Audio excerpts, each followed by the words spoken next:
एक किसान था जिसके 2 बेटे थे। वह बहुत ही आलसी और निकम्मे थे। वह अपने पिता को कामकाज में हाथ बटाने के बजाय आलस किया करते थे, इधर उधर घूमते फिरते थे। किसान को अपने बेटों की बहुत फिक्र थी। वह सोचते थे कि मेरे मरने के बाद इनका क्या होगा, यह अपना पेट कैसे भरेंगे, अपने परिवार को कैसे संभाल पाएंगे। एक दिन किसान की हालत बहुत ही गंभीर थी। कहने का मतलब, किसान मरने की हालत में था। तभी किसान ने अपने दोनों बेटों को बुलाकर उनसे कहा कि हमारे खेत में एक खजाना गाढ़ा हुआ है, लेकिन वह किस जगह है उसकी जानकारी मुझे भी नहीं है, लेकिन खोदने के बाद तुम्हें वो खजाना मिल जाएगा। इतना कहकर किसान भगवान को प्यारे हो गए।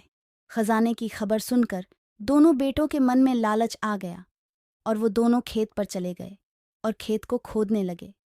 खजाने के लालच में कुछ ही दिनों में पूरे खेत को खोदने के बाद वह घर जाकर बैठ गए और वह अपने पिता को कोसने लगे। इसी तरह कुछ महीने बीत गए और वर्षा ऋतु का आगमन हुआ। किसान के बेटों के पास पेट भरने के लिए सिर्फ एक ही जरिया था, वो है खेती। तब बाकी किसानों की तरह किसान के बेटों ने खेत में बीज बोने शुरू कर दिए। वर्षा का पानी पाकर वह बीज अंकुशित हुए और देखते ही देखते खेत लहराने लगे। ऐसा लग रहा था कि हवा के झोंके से लहरा रहा था। यह देखकर किसान के बेटे बहुत खुश हो गए।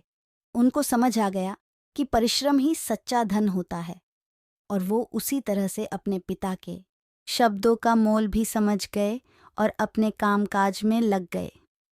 दोस्तों, इस कहानी से हमें बहुत कुछ सीखने को मिलती है।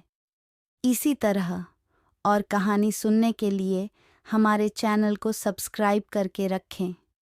पूरा वीडियो देखने के लिए धन्यवाद।